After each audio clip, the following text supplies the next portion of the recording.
بقى ايه النهارده احتفالا بال90. كان نفسنا نكسر 90 بس يعني برضو دي مش حاجه سهله بالنسبه لنا ولا حاجه كانت صعبه برضو. ليه بقى؟ لان احنا كان عندنا زي ما قلت لكم قبل كده، انت كده ورينا، كان عندنا اهو الدهون الحشويه 20. احنا قلنا قبل كده ان اعلى رقم بيقراه الانبادي 20، يعني هي ممكن تبقى اكتر من 20 بكتير والانبادي يفضل قاري 20. كانت بقى الدهون كام؟ 58 كيلو 700. فاضل قاري 20 لغايه لما نزلنا 18 كيلو شويه من الدهون، يعني وصلنا ل 40 كيلو، ولسه النهارده كاسر ال 20 بقى كام؟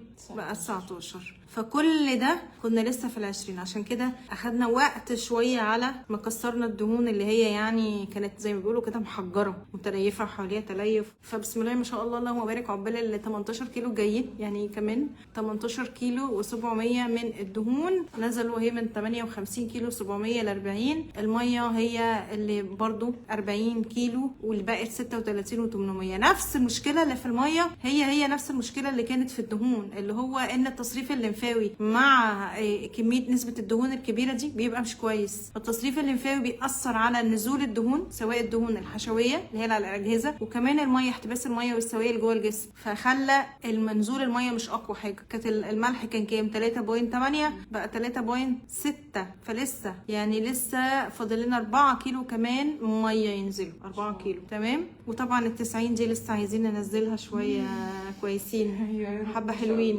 يعني ان شاء الله، يعني نكسر اكتر من كده وعقبالكم انتوا كمان. يعني هو الموضوع صعب بس يستاهل. البركه في حضرتك والله، صح؟ ربنا يخليكي لينا يا دكتور. هي كمان كانت جايه تعبانه جدا، رجليها ودراعاتها، يعني المشكله كان النفسيه دي نحطها على جنب. فدلوقتي الدنيا بقت احسن والله. بصي بيفرق، يعني بيفرق لما نلبس. ايوه انت قلتي لي ايه النهارده عملتي ايه؟ الجاكيتات اللي بقالها 5 سنين ما بلبسهاش، ما شاء الله عليا جميله جدا وواسعه، فده انجاز والله. بدعي للدكتوره والله، ربنا يا رب ربنا يكرمك لها يا رب، ويديها الصحه يا رب. ربنا يكرمك. سامعين اهو اللبس الشتوي بقى اللي كان بيفضح، الحمد لله ما بقاش بيفضح. بسم الله ما شاء الله خلاص الحمد لله خالص.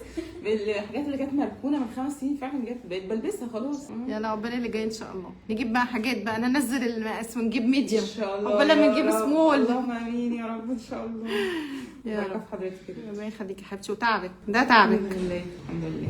يلا عقبالكم ان شاء الله. ده 10 ايام كنا 94 و900، دلوقتي 93 و400. نازلين بقى قد ايه؟ 900 جرام دهون ونص كيلو ميه، مع ان احنا في الايام اللي احنا بنزيد فيها تمام. لسه هنشوف هنمشي على ايه. طبعا احنا في هذه الوقت من الحياه دلوقتي في وقت كريتيكال جدا لاي حد بيعمل دايت، كان ماشي دايت ولسه هيكمل. ليه بقى؟ عشان الشتاء. فاحنا ايه؟ يا نطلع، احنا دلوقتي في السلم، يا نطلع على السلم يا نتدحضر تاني. فالوقت ده مهم جدا. طيب احنا دلوقتي 48 كيلو دهون، كنا كام بقى كده؟ الوزن كان 115 كيلو دهون، سوري 115 التوتال، و62 كيلو و800 دهون. طبعا دول كانوا مأثرين جدا على الحرق. تعالوا نشوف الدهون الحشويه كانت كام اللي هي على الاجهزه. كان 20، و20 ده اعلى رقم بيقراه الانبادي. يعني ممكن طبعا هي اكيد طبعا كانت اكتر من 20 بكتير، بس هو اعلى حاجه بيقراها 20. تعالوا بقى نشوف النهارده لسه الدهون الحشويه 20، وده اللي مخلينا يا دوب نزلنا الحبه دول. يعني لغايه دلوقتي لسه في دهون على الاجهزه برضو، لسه ما كسرناش الرقم اللي هو اعلى رقم. يعني متخيله كل النزول ده ولسه ما كسرناش الاعلى رقم. معنى كده ان الدهون كانت جوه عامله ازاي؟ وعنيده ومتليفه، حواليها تليفات كتير. عشان كده مفيش نزول كتير. يعني كان هيبقى احسن من كده لو الدهون الحشويه احسن من كده. دلوقتي كام كيلو دهون؟ 48 كيلو. كانت 62 كيلو بقى 48 كيلو تمام. طيب والوزن كان 115 وبقى كام؟ 93. يعني حوالي تقريبا اكتر من 20 كيلو. فاضل لنا كمان زيهم ان شاء الله ان شاء الله. حبيت بس ايه افرجكم الانجازات. احنا مش لازم نبقى نفرح بالانجاز الكبير اللي هو لما اوصل. كل لما اعمل حاجه لازم افرح بيها، اشجع نفسي. يعني لسه المشوار طويل كمان معانا. يلا صباح الفل، شجعوا بقى انتوا كمان. تشجيع ليكم معانا.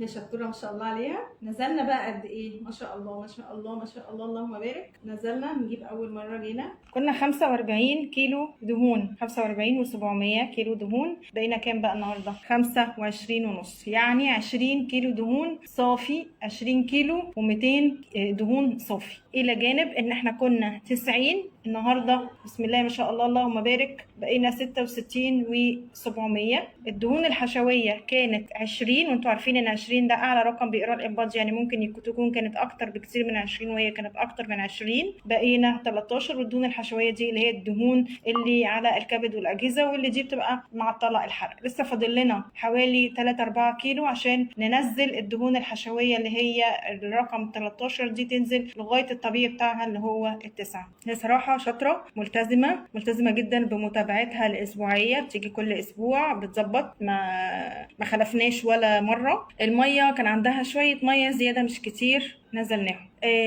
يعني كانت الحاجات حتى يعني ما كانش فيه تكلفه كبيره، ولا كان فيه اجهزه سنها كان صغير، فالدنيا كانت لطيفه. التزامها هو اللي نزلها النزول ده، التزامها. عشان انتوا ساعات بتقولوا لي هو احنا ليه من نيجي كل اسبوع؟ بيفرق جدا. طيب احنا من شهر كام؟ احنا تقريبا من شهر 2 لدلوقتي شهر 11، يعني في اقل كمان من سنه. تمام. انا بديكوا دايما اي حد بيجي لي بقول له ندي لنفسنا رينج السنه، احنا في السنه دي بنغير عاداتنا، لان احنا بيجي علينا رمضان، بيجي علينا العيد، احنا معدين رمضان وعيد الكبير والعيد الصغير والمصيف وكل الحاجات الجميله الحلوه دي كانت موجوده جوه الكام شهر دول. فبنمشي حياتنا الطبيعيه، بنمشي طبيعيا جدا، حياتنا طبيعيه، بنتعلم نتصرف ازاي في المواقف دي لغايه لما بنوصل للوزن اللي احنا عايزينه.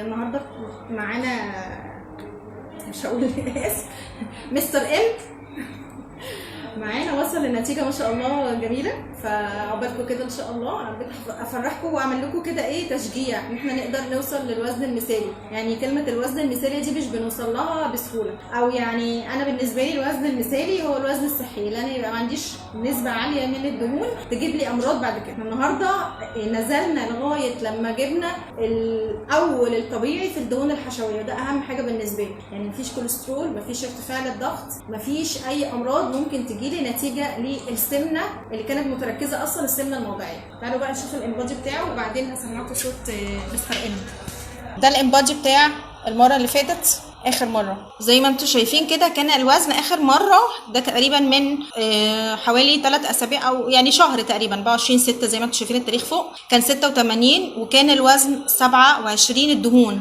ده وزن الدهون اللي انتم شايفينه ده، وده الوزن بتاعه الاساسي اللي هو 86، وده نسبه الميه اللي كانت في الجسم، وده نسبه العضل اللي هي العضل الفعلي اللي هو كان نسبه البروتين اللي جوه العضل كان 11 كيلو. تعالوا بقى نشوف النهارده بعد شهر تقريبا كام. الدهون اللي كانت 27 بقت 22 و800، نازل حوالي 5 كيلو تقريبا دهون، 4 كيلو ونص بالظبط. كانت 27 و300 اهي بقت 22 و800، والوزن نزل 81 و300، والميه نزلت 42. وزن العضل 11 و600، العضل ما قلش اهو، 11 و700 11 و600. ال 100 جرام دي عشان بس الانبادي بيرفلكت اي نزول في الميه بيروح ساحب من العضل، او اي حتى زياده في الميه بيروح نزودها على العضل. تمام. هو برضو بيساعدنا بان هو بينزل جيم. تعالوا اوريكم بقى الدهون الحشويه. الدهون الحشويه دي حاجه بيقراها الانبادي، ده الانبادي اللي هو الانبادي بتاعي اللي هو الانبادي سكور اللي مكتوب عليه انبادي، مش اي انبادي بيقرا ده. الفيسترال فات دي الدهون الحشويه اللي هي الدهون على الكبد، شايفين الارقام الطبيعيه من 1 ل 9، احنا دلوقتي بقينا 9، وده اول الطبيعي. تعالوا بقى نشوف هو كان كام المره اللي فاتت اللي هي من شهر بس. كان 12 اهو زي ما انتم شايفين هنا اهي 12 بقت 9. تمام. طيب تعالوا نشوف بقى من اول مره خالص هو كان كام، ومش من كتير، هو من شهر 5 تقريبا. كان كام؟ هو كان 96 كيلو و300. النهارده كام؟ 81. يعني كام كيلو؟ حوالي تقريبا 15 كيلو. نزول الدهون كام كيلو؟ الدهون الفعليه 35 كيلو ونص، بقوا كام؟ بقوا 22 كيلو 800. يعني احسبوا انتوا بقى كام، حوالي كام؟ 12 كيلو وشويه، 12 كيلو ونص بالظبط. تمام. كانت ميته 44، هي ميته زادت تبقى 44 وبعدين زادت ل 46، ودلوقتي هي 42 او 900 او 43. دهونه الحشويه كانت كام؟ اول مره كانت 16 اهي كانت 16. 16 كان ريسك طبعا ان احنا يبقى عندنا مقاومه انسولين، كان ريسك ان الغده تتلخبط لان احيانا الدهون الزياده بتنعكس على الغده، كان ريسك ان يجيلنا ارتفاع في ضغط الدم، كان ريسك ان الكوليسترول يرتفع. دلوقتي احنا نزلنا الدهون الحشويه ل9. على فكره احنا عملنا كده كان لسه بادئين جيم بقالنا شهر، ما بقالناش كتير، عملنا كده بدون حقن، ما عملناش حقن، احنا عملنا حقن ميزوثيرابي او جلسات تفتيت، ما عملناش. هو بمجهوده بصراحه بيلخبط، مش ما بيلخبطش، بيلخبط. بس انا عايزه اقول لكم ان في الرجاله عموما الحرق بيبقى احسن من الستات. انت كده كانت في الرجاله الحرق بيبقى احسن من الستات، فيعني بتفرق معاهم شويه في اللخبطه. ساعدناه بشويه حاجات، دي شويه حاجات مكمله عشان تحسن شويه من الحرق، بس كانت حاجات كلها مكملات طبيعيه وفيتامينز. مهم جدا جدا الفيتامينز والحاجات الناقصه ان احنا نعدلها، يعني فيتامينات ومعادن لازم نعدلها، يعني عندنا نقص حديد او نقص فيتامينات لازم نعدلها. قول لهم بقى انت تجربتك مع الموضوع. والله يعني انا تجربتي مع الدكتوره عزه ما شاء الله، يعني ناس كتيره نصحتني ان انا اجي ليها يعني، وما شاء الله عليها بجد، يعني ساعه ما تبعتها يعني فاهمه شغلها ما شاء الله عليها. يعني بصراحه الواحد يعني بتكتب برشام معين بيلاقيه بيعمل مقاومه، حتى لو انا لخبطت كتير في حاجات معينه، بس برضه مش اللخبطه اللي هي يعني الحمد لله. الواحد برضه بتبقى عايزه التزام شويه من البني ادم بالظبط، والحمد لله. يعني انا بالظبط شهرين بالظبط او اقل من شهرين او شهرين واسبوع الحمد لله نزلت نزله ديت كويسه عشان الالتزام، وبرضه وجود الدكتوره معانا. ربنا يخليك، ومجهودك طبعا والتزامك ده مهم جدا. ربنا يبارك فيك يا رب. ومستر ام برضو من الناس اللي شغلها يعني متغير، يعني يعني شغل الصبح انا نظام شغلي اسبوع شغال في ميعاد واسبوع تاني في ميعاد، يعني برضو دي بتواجه صعوبه شويه، غير اللي شغله هيبقى ثابت في ميعاد معين ويروح بيته في ميعاد تاني او ميعاد ثابت، برضو بتفرق معاه خالص. يعني انا رغم لخبطتي دي والحمد لله الدنيا ظبطت معايا خالص، ويعني حتى الدكتوره مش متوقعه كمان النتيجه دي بصراحه خالص. بصراحه الحمد لله رب العالمين. هو يعني نلتزم، مش محتاجين ان احنا اكتر من نلتزم، مفيش ما يمنع خالص ان احنا نعدل نمط الحياه بتاعنا، حتى لو احنا بنشتغل بالليل، حتى لو احنا ظروف الشغل مش متغيره ومش مساعدانا، لازم على قد ما نقدر، ما لا يدرك كله لا يترك كله. اتفضل عايز تقول حاجه؟ الله يخليك، ربنا يبارك. بقول يعني ان شاء الله تيجوا هنا الدكتوره وباذن الله هتلاقوا النتيجه بجد غير في اي مكان تاني، يعني نتيجه فعلا فعاله ان شاء الله. ربنا يكرمك ان شاء الله. هنشوف احنا الحمد لله دلوقتي شوف التحاليل، هنوقف الجلوكوفيج، صلحنا مقاومه الانسولين. هنشوف ان التحاليل بقى عامل ازاي. هو تحاليل 2.1 بس عشان الاسم. احنا دلوقتي 2.5 6/10 2.05 تمام. اخر تحليل كان قبله كان بتاريخ مش السنه اللي قبلها، كان كام؟ كان 3.2. احنا اصلا كمان بادئين من قبل كده. فاحنا دلوقتي هل هنوقف بقى الجلوكوفاج؟ هنبدا نسحب الجلوكوفاج. الجلوكوفاج له طريقه في سحب، عشان كده او الجلوكوفاج او السيدوفاج اللي هي ماده الميفورم اللي هي بتاعت علاج مقاومه الانسولين، لما بيتحسن التحليل لازم اسحبه بطريقه السحب بتاعته اللي مظبوطه اللي الدكتور هيقول لك عليها. ما بيقولش بصحى الصبح تاني يوم ما باخدش عشان ما يحصليش ارتداد تاني. طيب تعالي نشوف بقى نتيجه الامبادي بين اول مره واخر مره. اخر امبادي شايفين الوزن كام؟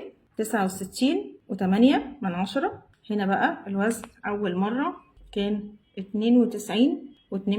كانت الدهون 48 كيلو و800، وصلنا الدهون 31 كيلو، ولسه كمان عايزين ننزل الدهون، لسه عايزين ننزل اكتر من كده. شوفوا بقى يعني هي برضو من اغرب الحالات اللي معانا هي عارفه كده، لان دهوننا الحشويه كانت كام؟ كانت 20. ده خاص بالرقم الامبادي. الدهون الحشويه دي اللي هي دهون على الكبد ولا المبيض واللي هي اللي عامله مقاومه الانسولين. كانت كام؟ كانت 20. اعلى رقم بيقراه الامبادي 20، يعني ممكن تبقى اكتر من كده ويقرا 20 برضو. طيب هعرف منين اذا كانت هي 20 او اكتر؟ لما ال 48 كيلو اللي هو التوتال الدهون في الجسم كله تبدا تنزل وال 20 لسه ما اتحركتش، يبقى هي كانت اكتر من 20. لو بدات تتحرك يبقى خلاص عارفه ان هي كانت 20. والطبيعي من 1 ل 9. شوف احنا مع كميه الدهون اللي نزلت، يعني حوالي كام؟ حوالي 17 كيلو دهون، والدهون بقى الحشويه بتاعتنا نزلت لكام؟ ل 17 فقط. هل في كل ده الثلاثه دول بس اللي نزلوا؟ لا، هي كانت اكتر من 20 بكتير. هي كان الرقم بتاعها كان كبير، كان اكتر من 20. 20 بكتير، ولكن عشان الانبادي ما بيقراش فوق ال 20 فهو بيدي 20. تمام،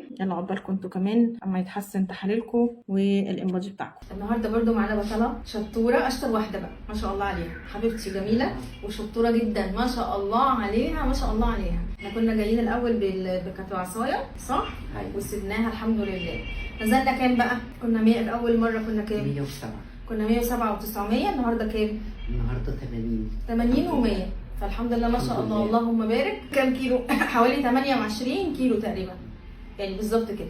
كان بقى منهم دهون 21 برضو هنزل لكم الانبادي 21 كيلو دهون من 56 تقريبا لحاجه 35 تقريبا، والميه الباقي اللي هم ال 5-6 كيلو الباقيين. فما شاء الله في فرق. شكرا دكتور عزة. لا الشكر انت ليك انك انت ملتزمه وشاطره، وبعدين هتديهم حافز صح؟ يعني ده مفيش حاجه اسمها مش هخس ولا لا حقيقي لا نلتزم هنلاقي مجهود صح؟ شكرا. فرقوا معاكي بقى، قولي لي ازاي في كتير طبعا. 28 كيلو دول؟ بمشي وبقيت نشيطه وخفيت، ما بقتش زي الاول والحمد لله رب العالمين زي الفل. الحمد لله الحمد لله يا حبيبتي. يعني بتبذل مجهود بصراحه كبير جدا، فما شاء الله ما شاء الله. فارقين شكرا. يلا عقبال شكراً. بقى ال 5-6 كيلو كمان. أيوة. الله يلا معاكي باذن الله ان شاء الله مع دكتور عزة باذن انت الله. حبيبتي شكرا جميله، انت حبيبتي جميله. ده بقى يعني حاله فريده من نوعها ما شاء الله عليه ما شاء الله عليه ما شاء الله عليه، ملتزم وشاطر وبيشتغل على نفسه. يعني بقى كلكم بقى تاخدوه قدوه. انت عمر في سنه كام؟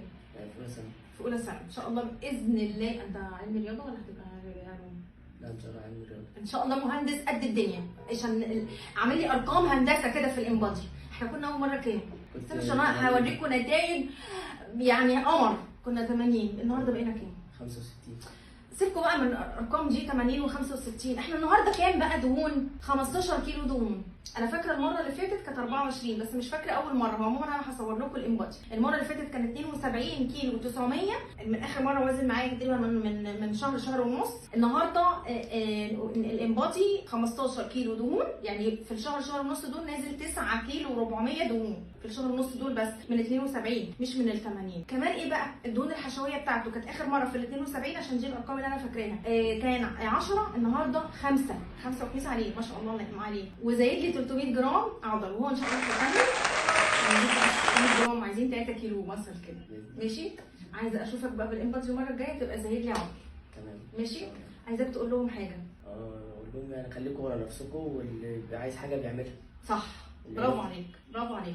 اللي عايز حاجه بيعملها. عايز تبقى صح هتحط لنفسك هدف عشان تبقى صح. عايز تعيش هتعيش انت حر، بس مش هتبقى دايما تعبان ماشي. خليكم على نفسكم. احنا النهارده معانا مدام ايمان خلصنا النهارده اخر يوم، عقبال كل اللي جايين ان شاء الله وكل اللي بدأوا امبارح لحد ديسمبر. مدام ايمان كنا اول مره خالص كنا كام؟ 76 و300 جرام. النهارده 68. نزلت الدهون حوالي كنا كام؟ اول مره كنا 28 دلوقتي 22 الحمد لله. الفيستر اللي فاتت اللي هي الدهون الحشويه كانت 13 دلوقتي بقت 11 فمقربين على الطبيعي. مدام ايمان كانت عندي من سنتين قبل البيبي بتاعها كانت 83 ونزلت ل 77. الاهم من كده بقى ان احنا كان عندنا مشكله كبيره. كانت ايه؟ كانت الانيميا. كانت الانيميا مع ان وزنها كان زياده لكن كان عندها مشكله كبيره جدا في الانيميا. ودلوقتي الحمد لله حسنا الحمد لله. انت بقى ايه تعليقك على الموضوع؟ انا عايزه اقول دكتوره حسن اجمل دكتوره في الدنيا. هي اختي قبل ما تكون دكتوره الصراحه يعني اختي وحبيبتي كمان. لولا نصايحها ليا ما كنتش وصلت للي انا فيه. انا عندي 3 اولاد. ابني الكبير في 5 ابتدائي السنه دي. من ايام اصلا 5 دول بيعانوا انا بعاني معاهم. عندي 5 وعندي رابعه كمان ما شاء الله. دي دبل معاناه. طبعا. من ايام ابني الكبير اصلا وانا بعاني من الانيميا. يعني انا بقالي 13 سنه وانا بعاني من الانيميا. دلوقتي الحمد لله من يوم ما مشيت مع دكتوره عزه من 2 سنين وانا الحمد لله بفضلها طبعا. بفضل ربنا طبعا الحمد لله. الحمد لله دلوقتي بقيت تمام. مفيش اي حاجه من الانيميا خالص.